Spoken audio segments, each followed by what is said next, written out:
हर जगह सुनते हो अकाउंटिंग ज़रूरी है, अकाउंटिंग सीखो, पर एक्चुअल में ये अकाउंटिंग होती क्या है और हमारे लिए ये क्यों ज़रूरी है? क्यों अकाउंटिंग को हर एक बिजनेस की बैकबोन कहा जाता है?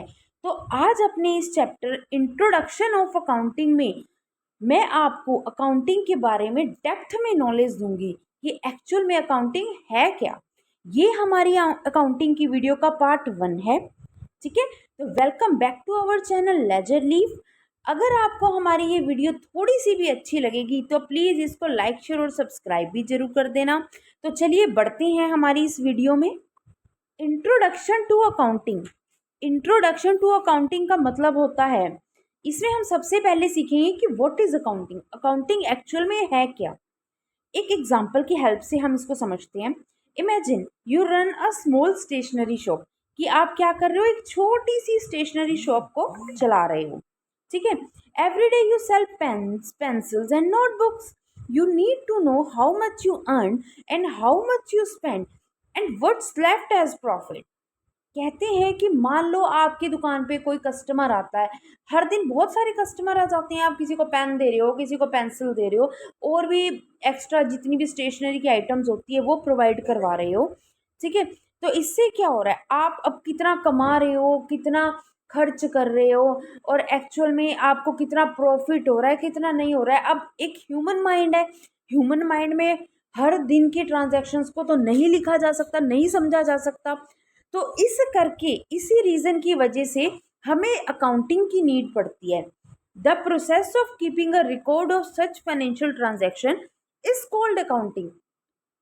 कहते हैं यही रिकॉर्ड करने की, रिकॉर्ड रखने की इन फाइनेंशियल ट्रांजैक्शन को जो प्रोसेस होती है उसी को अकाउंटिंग कहा जाता है। मतलब आप अपने बिजनेस में कुछ भी लिख रहे हो, कुछ भी जो मॉनेटरी टर्म में हो रहा है, मॉनेटरी टर्म मतलब कि पैसों में जिसका लेन देन हो रहा है, उसी को ही अकाउंटिंग कहा जाता है। मतलब आपने कुछ चीज़ें अपने बिजनेस में से एज अ पर्सनल यूज यानी कि ड्राइंग निकाल ली, विड्रॉ कर ली, तो ये सारी चीज़ें हमारी ट्रांजैक्शंस हो जाती हैं और सारी मॉनेटरी टर्म में होती हैं।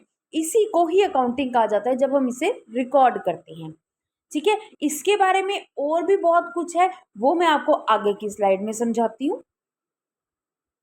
अब हम पढ़ते हैं अकाउंटिंग की सिंपल डेफिनेशन। सिंपल डेफिनेशन मतलब जर्नली आमतौर पे जो अकाउंटिंग के बारे में कहा जाता है, accounting is the process of identifying, कोई चीज आइडेंटिफाई करना, रिकॉर्ड करना, classifying, summarising and communicating financial information. मतलब सिंपल भाषा में बता दिया कि अकाउंटिंग है क्या। किसी भी एक, पहले तो सबसे पहले हम जो जो ट्रांजैक्शन मॉनेटरी टर्म में होती है उसको आइडेंटिफाई करते हैं, फिर हम उसको रिकॉर्ड करते हैं, फिर उसका हम क्लासिफिकेशन करते हैं, यानी कि जो जो सेम टाइप की एंट्री है सेम अकाउंट में उसको हमने लिख देना है।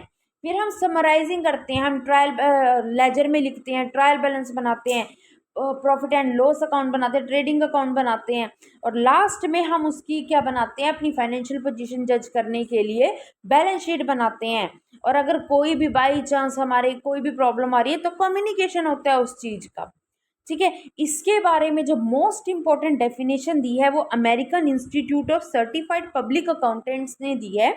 वो क्या कहते हैं, accounting is the art of recording, classifying and summarising in a significant manner and in terms of money transactions and events which are in part at least of a financial character and interpreting the result thereof। कहने का मतलब है कोई भी simple meaning आप इसका समझो, accounting क्या होता है, कोई भी जो ऐसी ट्रांजैक्शन जिसका हमने पैसों में लेन देन किया है उसको जब हम रिकॉर्ड कर रहे हैं वो हमारी आमतौर पे क्या होती है, अकाउंटिंग होती है। जैसा कि यहाँ पे लिखा ही हुआ है, accounting means recording all money related activities and finding out how the business is performing। मतलब लास्ट में हमने ये फाइंड आउट करना है कि हमारा एक्चुअल में बिजनेस कैसा परफॉर्म कर रहा है। दोस्तों, ये हमारी वीडियो जो है अकाउंटिंग की, ये आपको बहुत ही डेप्थ में नॉलेज देगी, तो वीडियो के एंड तक बने रहना और भी ज़्यादा नॉलेज ग्रैब करने के लिए। चलते हैं अपनी नेक्स्ट स्लाइड पर। अब हमारे पास आता है need and importance of accounting. कहने का मतलब है हमारी अकाउंटिंग को करने की हमें क्यों ज़रूरत पड़ी है। अगर हमारा वाई क्लियर है तो हम बहुत आराम से समझ सकते हैं किसी भी चीज़ को, क्यों हमें ज़रूरत पड़ी अकाउंटिंग की एक्चुअल में। उसके क्या क्या लाभ हैं, इंपॉर्टेंस मतलब क्या क्या लाभ हैं अकाउंटिंग करने से। देखो, now the question is why do we need accounting.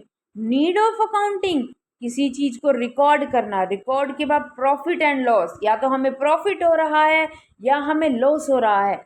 हमें कंपनी की फाइनेंशियल पोजीशन जज करनी है, क्या है फाइनेंशियल पोजीशन, उसके बाद हमने डिसीजन लेना है।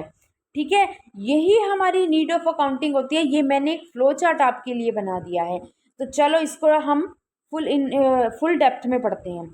It helps to keep a proper record of all business transaction. First record था, तो इसमें क्या होता है कि हमें सबसे पहले एक बिजनेस की जितनी भी ट्रांजेक्शन्स होती है उनका रिकॉर्ड रखना पड़ता है, और रिकॉर्ड कहाँ किया जाता है, जर्नल में किया जाता है। It helps to find out whether the business made profit और लॉस। अब हमने देखा कि जब हमने ट्रांजैक्शंस रिकॉर्ड कर ली, हमने उसकी लेजर में पोस्टिंग कर दी, अलग अलग अकाउंट्स बना लिए, trading and profit and loss account बना लिया, तो हमने trading and profit and loss account बनाने के बाद ये जज किया कि हमें बिजनेस में प्रॉफिट हो रहा है या लॉस हो रहा है। उसके बाद लास्ट में जब हमने बैलेंस शीट बनाई, तो it shows the financial position of the business. ये हमें क्या शो कर रही है, एक बिजनेस की फाइनेंशियल पोजीशन शो कर रही है कि एक बिजनेस में अब हमारे जो बिजनेस है उसमें एसेट्स ज़्यादा हैं या उसकी लाइबिलिटीज देनदारियां ज़्यादा हैं। इसके बाद जब हमें ये कंफर्म हो जाता है तो हमारा लास्ट जो मेथड होता है, जो लास्ट हमारी प्रोसेस होती है, वो होती है डिसीजन मेकिंग की। लास्ट स्टेप हमारा डिसीजन मेकिंग होता है। It provides useful information to owner and others for decision making. जब हमें ये पता लग गया अब हमारे बिजनेस में एसेट ज़्यादा हैं या लाइबिलिटीज ज़्यादा हैं, तो जितने भी यूजफुल इंफॉर्मेशन है हमारे ओनर को मिलती है, उससे वो इजीली डिसीजन ले सकता है। ठीक है, तो ये तो हमारी थी अकाउंटिंग की नीड।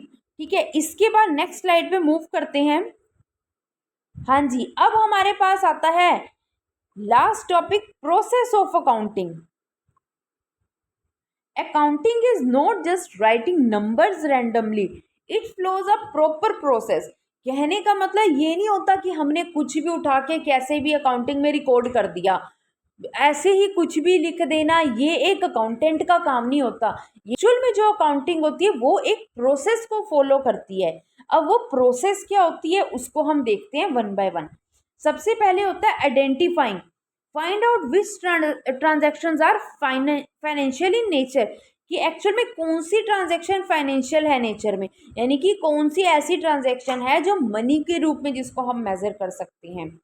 उसके बाद आता है रिकॉर्डिंग। जब हमने ये समझ लिया कि अब हमारी ये वाली ट्रांजेक्शन मॉनेटरी टर्म में है, हम रिकॉर्ड करते हैं। कहाँ रिकॉर्ड करते हैं, record them in the journal in a systematic way.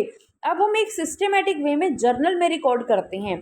जब आगे हम हमारी जो वीडियोस होंगे उसमें जब मैं आपको जर्नल के बारे में सिखाऊंगी, तब आप देखोगे कि जर्नल कैसे बनाया जाता है। डेट का होता है, उसके बाद पार्टिकुलर्स होते हैं, फिर एक डेबिट अमाउंट होती है और एक क्रेडिट अमाउंट होती है। ठीक है, तो इस तरह एक सिस्टमेटिक वे में जर्नल बनता है। इसके बाद हमारा थर्ड स्टेप आता है क्लासीफाइंग, मतलब अब हमने क्लासीफाई करना है। क्लासीफाई का करना क्या मतलब क्या होता है, एक जैसी जो ट्रांजेक्शन्स होती हैं उनको इकट्ठे लिख के उसको लेजर में पोस्ट कर देना है, यानी कि group similar transactions together, that's called ledger posting. जो एक जैसे तरह की ट्रांजेक्शन है, जैसे कैश की जितनी ट्रांजेक्शन थी हमने कैश अकाउंट बना के उसमें डाल दी, ठीक है ना। और जैसे कोई मान लो कोई ओनर था सुरेश नाम का, उसने जो जो काम किया उससे रिलेटेड उसकी जितनी ट्रांजेक्शन हुई उसके अकाउंट में लिख के हमने उसको लेजर में पोस्ट कर दिया। ये काम क्लासीफाइंग में होता है। क्लासीफाइंग के बाद अब हम नेक्स्ट जब स्टेप पे मूव करते हैं वो आता है समराइजिंग। समराइजिंग का मतलब क्या होता है, अब हमने लेजर में पोस्ट करने के बाद एक ट्रायल बैलेंस बनाया जाता है। उसके बाद trading and profit and loss account बनता है, जिससे हमें ये पता लगता है कि हमारे बिजनेस में हमें प्रॉफिट हुआ है या लॉस हुआ है। और लास्ट में बैलेंस शीट बनाई जाती है, जो मैं आपको बार बार बता रही हूँ कि एक कंपनी की फाइनेंशियल पोजीशन को जज करने के लिए हमें बैलेंस शीट बनानी पड़ती है, मतलब जिससे हमें ये पता लगता है कि एक्चुअल में ओनर की वेल्थ कितनी है, कि उसको एसेट्स उसके बिजनेस में ज़्यादा है या उसकी देनदारियाँ उसकी लायबिलिटीज़ ज़्यादा हैं। ठीक है, लास्ट इसके बाद जो हमारा स्टेप आता है वो आता है इंटरप्रेटिंग। इंटरप्रेटिंग का मतलब क्या होता है, analyse the result to know if business made profit और लॉस। कहने का मतलब है क्यों बिजनेस में प्रॉफिट हुआ, क्यों बिजनेस में लॉस हुआ, इस चीज़ को, इस रिजल्ट को एनालाइज करना ही इंटरप्रेटिंग कहलाता है। ठीक है, तो ये तो थी हमारी प्रोसेस। अब मैंने एक फ्लो चार्ट भी बनाया है इसका। देखिए, सबसे पहले हम लिखते हैं ट्रांजैक्शन को जज करते हैं। ट्रांजैक्शंस की कौन सी ट्रांजैक्शंस हमारी फाइनेंशियल कैरेक्टर की है। जर्नल में लिखा जाता है, लेजर में पोस्टिंग होती है, ट्रायल बैलेंस बनाया जाता है, trading and profit and loss account बनाया जाता है। लास्ट में मतलब trading and profit and loss account और बैलेंस शीट को ही फाइनल अकाउंट कहा जाता है। उसके बाद इंटरप्रेट करके रिजल्ट निकाले जाते हैं। ठीक है, तो ये तो थी हमारी प्रोसेस ऑफ अकाउंटिंग। तो दोस्तों, ये थी हमारी इंट्रोडक्शन ऑफ अकाउंटिंग का पार्ट 1। इसके अलावा शायद एक पार्ट या दो पार्ट जरूर आएंगे, क्योंकि ये थोड़ा सा चैप्टर जो है वो लॉन्ग चैप्टर है। ठीक है, ये थ्योरी का मोस्ट इंपॉर्टेंट चैप्टर था। अगर आपने इस वीडियो को ध्यान से देखा है, समझा है, तो मैं डैम श्योर हूँ कि हाँ, आपको मीनिंग ऑफ अकाउंटिंग या अकाउंटिंग के बारे में जितनी भी नॉलेज है वो बहुत अच्छे से समझ आ जाएगी। ठीक है, तो अगर आपको मेरी ये वीडियो अच्छी लगी है तो प्लीज़ इसको लाइक ज़रूर करना, अपने दोस्तों के साथ शेयर भी करना, और मुझे कमेंट करके ज़रूर बताना अगर कोई भी प्रॉब्लम है। ठीक है, और प्लीज़ मेरे चैनल को सब्सक्राइब ज़रूर कर देना। See you in the next video.